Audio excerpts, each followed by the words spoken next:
अरिनो classes में स्वागत है आपका। उम्मीद करते हैं अच्छे होंगे आप।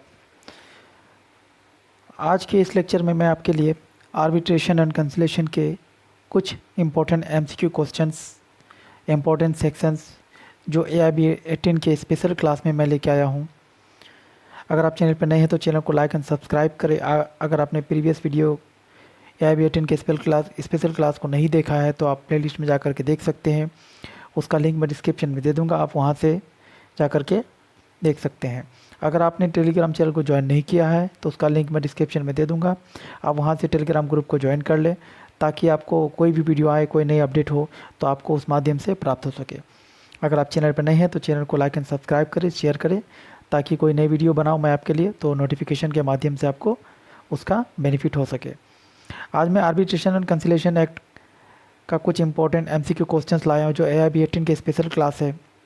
अगर आपको वीडियो अच्छा लगेगा तो आप कमेंट करके बताना, तो इस सीरीज़ को फिर कंटिन्यू करेंगे ताकि आप तक इस एक्ट के सारे इंपॉर्टेंट सेक्शंस या MCQ क्वेश्चंस आपको मिल जाए। चलिए आज के लेक्चर को हम कंटिन्यू करते हैं। तो सबसे पहले देखते हैं ये आर्बिट्रेशन एंड कंसिलेशन एक्ट 1996।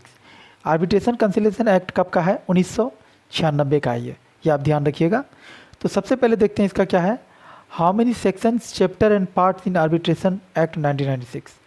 कहता है ये आर्बिट्रेशन कंसिलेशन एक्ट है 1996 का, इसमें कितने सेक्शन, कितने चैप्टर और कितने पार्ट्स हैं। ठीक है, क्वेश्चन यहाँ से भी बनता है। तो पहला देख लेते क्या है आंसर इसका। टोटल सेक्शन है 86, चैप्टर 10 और पार्ट्स 4। ध्यान रखिएगा, टोटल 86 सेक्शन है, 10 चैप्टर है और पार्ट्स 4 है। क्लियर है। नेक्स्ट क्वेश्चन देखते हैं।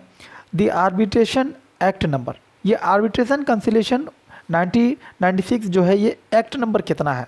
कभी कभी आपको क्वेश्चन पूछ लेता है कि ये एक्ट नंबर कितना है, तो एक्ट नंबर कितना है? 26 है 1996 का। क्लियर है। Next question, enactment date of arbitration act. कहता है ये आर्बिट्रेशन एक्ट जो है ये बन के कब तैयार हुआ था, इस पर क्या बोलते हैं कि प्रेसिडेंट का एसेंट कब मिल गया था, कब बन के ये कंप्लीट हो गया था। तो 16 अगस्त 1996 को ये बन के कंप्लीट हो गया था। क्लियर है। नेक्स्ट क्वेश्चन, अब नेक्स्ट देखते हैं commencement date of arbitration act. 27 जनवरी 1996 ये क्या है इसका कमेंसमेंट डेट है। क्लियर है। यहाँ पे शायद 1997 होगा, मिस प्रिंट, एक बार आप देख लेना, क्रॉस चेक कर लेना। ठीक है। Next question, the arbitration conciliation act 1996 was enacted taking into consideration. ये एक्ट है जो आर्बिट्रेशन कंसिलेशन एक्ट है, इसको क्यों लाया गया? तो एक मॉडल क्या है आंसर देखिए, model law and conciliation rules adopted by the United nation commission on international trade law. ठीक है, जिसको कहते हैं उसका यूनिट्रल, UNICITRAL। तो यूनाइटेड नेशंस में कमीशन, एक कमिटी, क्या बोलते हैं कि वो एक क्या बोलते हैं उसको, एक कन्वेंशन वगैरह हुआ था जिसमें कहा गया था कि आप लोग अपने देश में एक मॉडल लॉ लेके आओ जो कंसिलेशन रूल्स को एडॉप्ट करे और उसमें कुछ ट्रेड लॉ में कुछ चेंजेस वगैरह करे। तो ये इस पे क्या है, रिलेटेड है। इसका शॉर्ट फॉर्म भी कभी कभी पूछ लेता है तो आप याद कर लेना, UNICITRAL। इसका मैंने फुल फॉर्म मैंने आगे दे चुका है। ठीक है।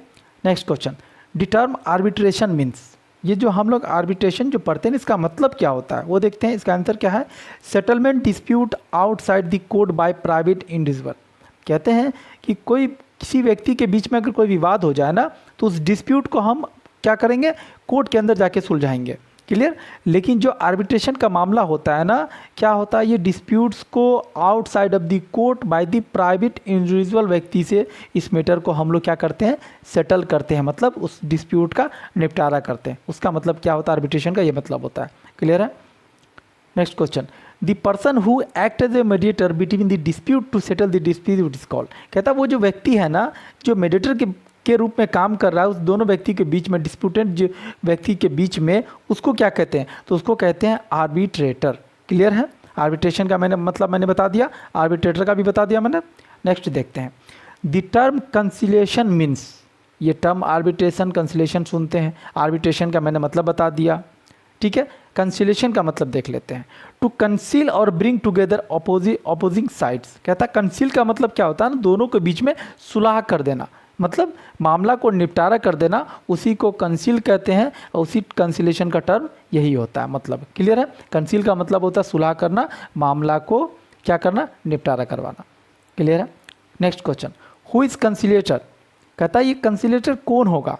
जैसे हम लोग आर्बिट्रेटर पहले पढ़े ना, सेम कंसीलेशन में कंसीलेटर होता है, कौन होगा? तो आंसर देखते हैं, a person who brings the opponents into harmony is called conciliator. एक व्यक्ति है जो क्या करता है कि दो व्यक्ति है ना, दो बीच में क्या करते हैं, सही तरीके से समझौता करके क्या करे, कंसील कर दे, मामला को निपटा दे, उसी व्यक्ति को क्या कहते हैं, कंसीलिएटर कहते हैं। क्लियर है? Next question, what is arbitration agreement? हमने आर्बिट्रेशन टर्म देख लिया, अब आर्बिट्रेशन एग्रीमेंट मतलब क्या होता है?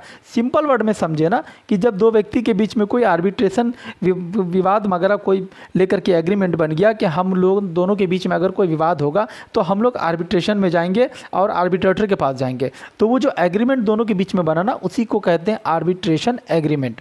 अब आंसर देखते क्या है, it is written agreement inter between two parties to dispute to refer the matter to be settle by a third person is called arbitrator. कहता है दो व्यक्ति मिलकर एक एग्रीमेंट करता है, बना रहा है और कहता है कि हम दोनों का विवाद अगर हो गया तो हम डिस्प्यूट को सेटल करने के लिए थर्ड पर्सन के पास जाएंगे, वो पर्सन कौन होगा, आर्बिट्रेटर होगा। क्लियर है? Next question, section 1 of arbitration act deals with. अगर हम देखें आर्बिट्रेशन कंसिलिएशन एक्ट का सेक्शन 1 क्या कहता है, तो जनरली सारे एक्ट में सेक्शन 1 में आपको short title extent and commencement होता है। शॉर्ट टाइटल एक्सटेंट मतलब एक्ट का नाम क्या होगा, एक्ट कहाँ पे एप्लीकेबल होगा, ये एक्ट कब लागू हुआ, सारे पॉइंट सेक्शन 1 में जनरली लिखे हुए होते हैं। क्लियर है? तो सेक्शन 1 का ये मतलब समझिए एक्ट अपना नाम बता रहा है ना, कि एक्ट अपना नाम बता रहा है कि मेरा जन्म कब हुआ, हम कहाँ तक एप्लीकेबल होंगे, सेक्शन 1 जनरली यही डील करता है। क्लियर है? Next question, section 2 subsection A deals with. अगर हम आर्बिट्रेशन कंसिलिएशन एक्ट का सेक्शन 2 सबसेक्शन ए देखें तो वहाँ पे टर्म आपको आर्बिट्रेशन देखने को मिलेगा। क्लियर है? आर्बिट्रेशन का मतलब मैंने पहले बता चुका है। नेक्स्ट देखते हैं, section 2 subsection B deals with. Arbitration conciliation act का सेक्शन 2 सबसेक्शन बी क्या कहता है, आर्बिट्रेशन एग्रीमेंट की बात करता है। क्लियर है? Next question, section 2 subsection C deals with. Section 2 subsection C क्या बता रहा है, arbitral award includes an interim award. देखिए आर्बिट्रल ट्रिब्यूनल्स में ना कोई जजमेंट वगैरह होता है ना, तो वहाँ पे जजमेंट नहीं कहा जाता, ठीक है, वहाँ पे उसे क्या कहा जाता है, आर्बिट्रल अवार्ड कहा जाता है, जिसमें इंक्लूड्स क्या है, इंटरिम अवार्ड्स। अगर कोई मामला बीच में चल रहा है ना, उस मामला में कोई क्या बोलते हैं कि इंटरिम कोई रिलीफ दे दिया गया, कोई अवार्ड दे दिया गया, तो उसको इंटरिम अवार्ड्स कहते हैं। क्लियर है? Next question, section 2D deals with. Section 2D arbitration act का क्या डील करता है, आर्बिट्रल ट्रिब्यूनल। आर्बिट्रल ट्रिब्यूनल मतलब क्या होता है, क्वासी जुडिशियल बॉडी। क्लियर है? Quasi judicial body. कोर्ट के तरह यहाँ पे सारा रूल रेगुलेशन फॉलो नहीं होता, क्योंकि ट्रिब्यूनल्स वगैरह में मामला ना, क्योंकि उसके लिए अलग से कोई एक्ट वगैरह बना होता है ना, तो वो मामला ट्रिब्यूनल्स में जाते हैं। जैसे इनकम टैक्स एक्ट का है, अलग से ट्रिब्यूनल बना हुआ है, तो वो मामला वहाँ जाएगा। जैसे कंपनी कंपनी ट्रिब्यूनल्स वगैरह है, तो कंपनी लॉ का कोई मामला होगा कंपनी से रिलेटेड, तो उस ट्रिब्यूनल्स में जाएगा। ट्रिब्यूनल्स का मतलब क्वासी जुडिशियल बॉडी। क्लियर है? Next question, section 2 subsection F deals with. Arbitration conciliation act का सेक्शन 2 सबसेक्शन क्या डील करता है, इंटरनेशनल कमर्शियल आर्बिट्रेशन। ठीक है, किसकी बात करता है, ये अंतर्राष्ट्रीय लेवल पे जो कमर्शियल आर्बिट्रेशन होगा, कमर्शियल कोई बिजनेस रिलेटेड मामला होगा, कमर्शियल आर्बिट्रेशन उसकी बात करता है। क्लियर है? Next question, part 1 of arbitration act deals with. अगर हम आर्बिट्रेशन कंसिलिएशन एक्ट का पार्ट 1 देखते हैं तो क्या बताता है, जनरल प्रोविजन। क्लियर है?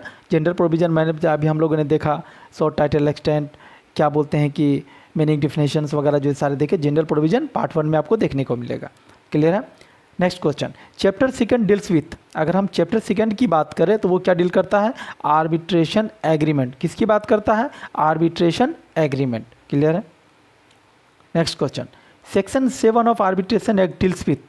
अगर हम आर्बिट्रेशन कंसिलिएशन एक्ट का सेक्शन 7 देखें तो वो क्या बताता है, आर्बिट्रेशन एग्रीमेंट की बात करता है। अगर हम चैप्टर 7 भी अगर पूछें कि चैप्टर 7 में आर्बिट्रेशन कंसिलिएशन एक्ट में क्या दे रखा है, तो आर्बिट्रेशन एग्रीमेंट की बात करती है, वहाँ पे होती है। अगर सेक्शन 7 में भी देखें तो वहाँ पे आर्बिट्रेशन एग्रीमेंट के बारे में बताया गया। क्लियर है।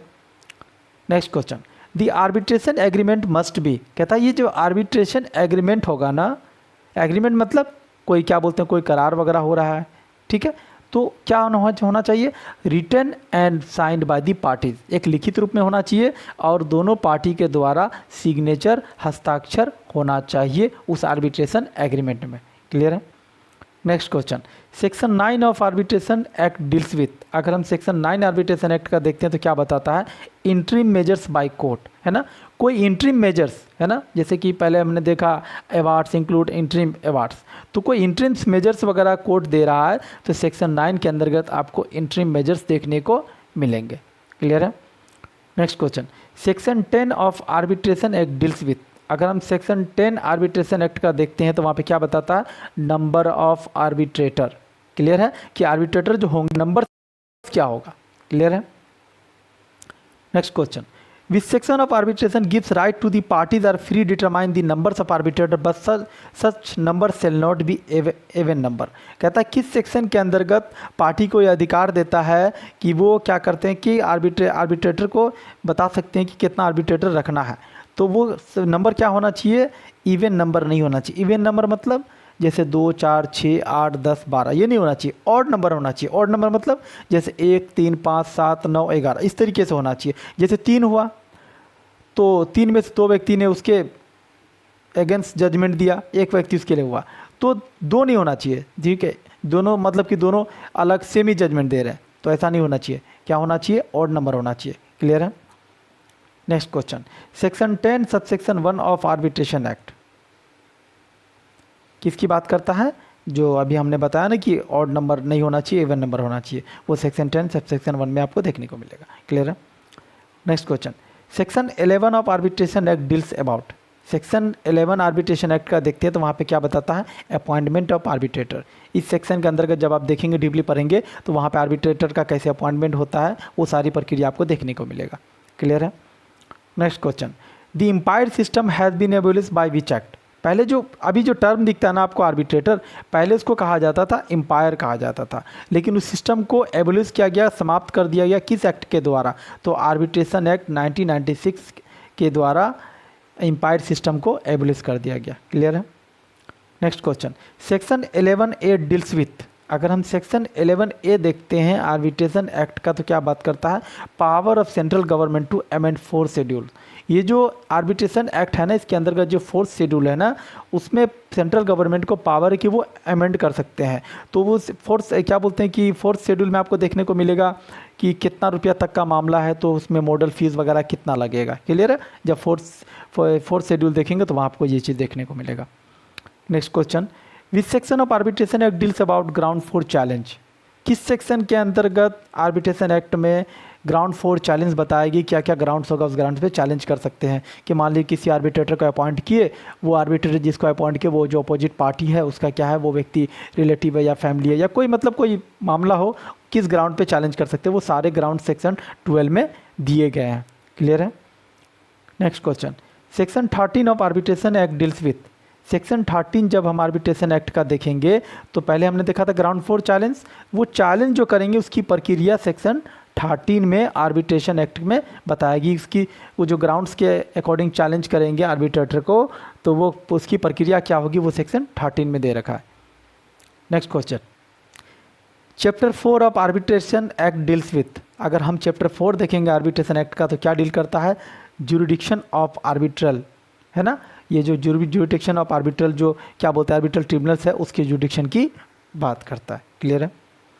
नेक्स्ट और लास्ट क्वेश्चन इस सीरीज का, which section of arbitration act gives power to rule on its jurisdiction, किस सेक्शन के अंतर्गत क्या बोलते हैं कि आर्बिट्रेशन एक्ट की जो पावर देता है कि रूल ऑन इट्स ज्यूरिडिक्शन, उसके ज्यूरिडिक्शन में उसका क्या होगा, अपना रूल होगा, किसका, आर्बिट्रल ट्रिब्यूनल का। तो सेक्शन 16 देखेंगे जब आर्बिट्रेशन कंसिलिएशन एक्ट का तो वहाँ आपको देखने को मिलेगा। क्लियर है।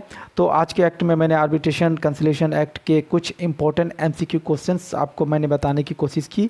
अगर आपको कंटेंट अच्छा लगा है तो आप चैनल को लाइक सब्सक्राइब एंड शेयर करें, ठीक है। अगर क्या बोलते हैं कि आप कमेंट करके बताएंगी ताकि सीरीज को मैं कंटिन्यू करूँ, आपको कंटेंट अच्छा लगे तो। अगर चैनल पर नए हैं तो चैनल को लाइक सब्सक्राइब करें। अगर आपने AIB 18 के प्रीवियस क्लास को नहीं देखा है तो आप प्लेलिस्ट में जा करके देख लीजिए, उसका लिंक मैं डिस्क्रिप्शन में दे दूंगा। अगर कंटेंट आपको वाकई में अच्छा लगा है तो आप कमेंट करके बताएं, इस सीरीज को फिर मैं कंटिन्यू करूँगा। और आप इसको लाइक शेयर करें और सब्सक्राइब करें। आपके एक शेयर से मुझे मोटिवेशन मिलता है ताकि मैं आपके लिए नए नए वीडियो बना पाऊँ। अगर आपने टेलीग्राम चैनल को नहीं ज्वाइन किया तो डिस्क्रिप्शन में लिंक दे दूंगा, वहाँ से आप जाके ज्वाइन कर ले, आपको सारे अपडेट मिलते रहेंगे। Thank you for watching Aryan law classes.